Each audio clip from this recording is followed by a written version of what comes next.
Peter Alexander has been a fixture of American broadcast journalism for more than 2 decades.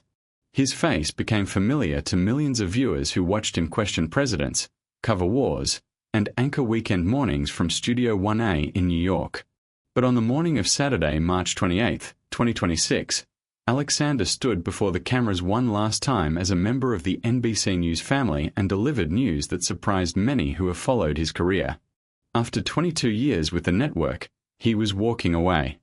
And the reason he gave was not a better offer, not a conflict with management, not a scandal. It was something far more personal. So what exactly did Peter Alexander say?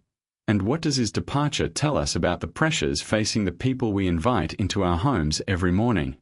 Alexander made the announcement during the Saturday edition of the Today Show, the program he had co-anchored since October of 2018. At 49 years old, he has spent nearly half his life inside the NBC News organization. He joined the network in 2004, fresh from anchoring at a Seattle television station, and worked his way up through one of the most competitive environments in American media. He covered the death of Osama bin Laden. He reported from Baghdad during the Iraqi elections of 2005. He stood in briefing rooms and asked pointed questions of 4 different presidents of the United States. By any measure, his was a career that most journalists would consider a complete success. So why walk away now, at an age when most anchors are at the height of their influence? The answer Alexander gave was about time, and about daughters. He has 2 girls, Ava who is 12 and Emma who is 10. In the 7 months leading up to his departure, he spent more than 80 nights away from home. Over the past 7 years, he missed approximately 200 Friday nights with his family because of the demands of his dual role covering Washington and hosting television in New York. The commute between the 2 cities is not a short one, and doing it week after week, year after year, adds up in ways that are difficult to see until you step back and look at the numbers. And when Alexander did step back and look, he did not like what he saw. He put it plainly during his farewell segment. He told viewers that in this limited window before his daughters lose interest in spending time with him, he wanted to carve out a better balance between his personal and professional lives. He said his family taught him that family comes first, and everything else is details. Those are not the words of a man who was pushed out. They are the words of a man who made a deliberate choice, even when that choice came at a significant cost. But was this truly the whole story, or was something else pulling him toward the exit? The fuller picture is this. Alexander is not retiring. He is moving to MS Now, the cable network formerly known as MSNBC, which was recently spun off from Comcast as a standalone operation. He will anchor the 11 o'clock Eastern hour on weekdays and serve as the network's chief national reporter. His new role is expected to begin when MS Now restructures its daytime programming in June of 2026. So while his farewell carried genuine emotion, it was also the first move in a new chapter rather than the closing of the book entirely. His colleagues at Saturday Today did not hold back when saying goodbye. Co-anchor Laura Jarrett called him a brilliant journalist, a good and decent man, and an extraordinary father. She said simply that you only get one shot at being Ava and Emma's dad, and she supported him fully. The emotional weight of the morning was real. Other colleagues grew visibly moved. Alexander himself noted that he had exchanged messages with Savannah Guthrie, who is expected to return to the Today Show on April 6th after a 2-month absence while her family dealt with the disappearance of her 84-year-old mother. Alexander said he loved Guthrie and was thrilled she would be coming back. That mention grounded the departure in the broader human context of a news organization made up of people who face the same pressures and heartbreaks as anyone else. But beyond the personal stories, a larger pattern is beginning to take shape in television news. And that pattern raises a question worth examining closely. What we are watching may be something more than individual anchors making individual choices. Alexander is not the first prominent television journalist to cite family when announcing a major career change in recent months. In February of 2026, Anderson Cooper announced he would be leaving CBS News and the program 60 Minutes, where he had served as a correspondent alongside his work at CNN.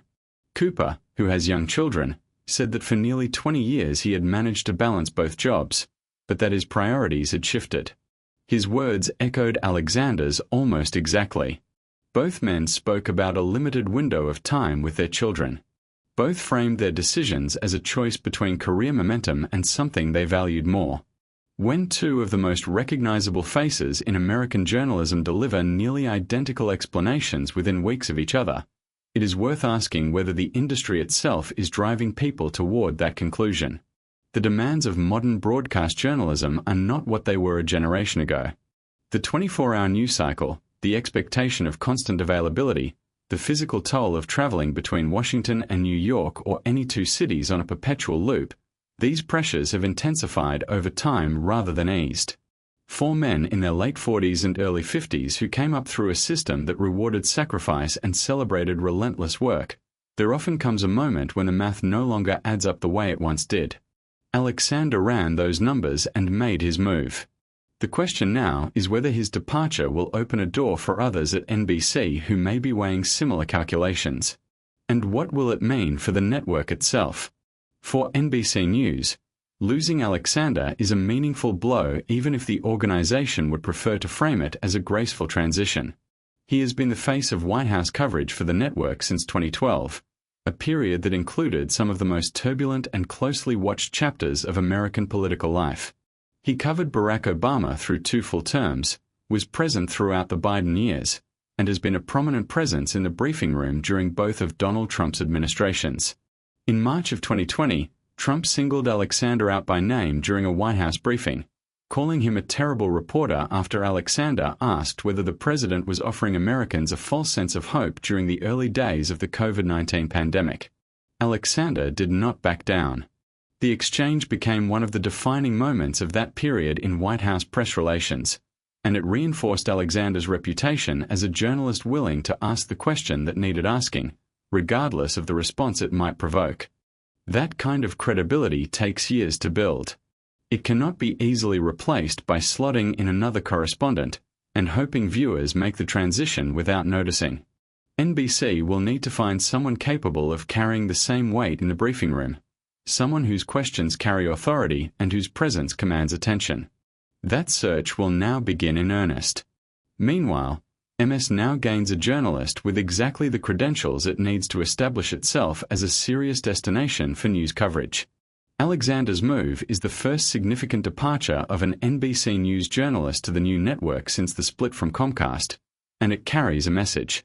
It tells potential recruits and viewers alike that MS Now is serious about investing in established talent, rather than simply recycling lesser-known names.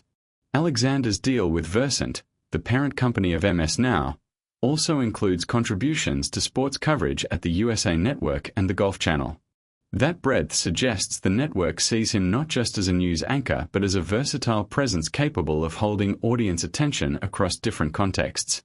For a man who wants more time with his family while still doing meaningful work, that kind of arrangement offers something a traditional network news post rarely provides, which is flexibility. Whether that flexibility will actually translate into the balance Alexander described in his farewell remains to be seen. Television, even in its restructured cable form, tends to expand to fill whatever space a person makes available for it. The hours do not automatically shrink simply because the assignment changes. What Alexander's departure ultimately reflects is something that resonates well beyond the world of television journalism. Many Americans who have spent their careers giving everything to a profession eventually reach a point where they have to decide whether they are working to live or living to work. For men who grew up in an era when career ambition was treated as a virtue and professional sacrifice was normalized, that decision rarely comes easily.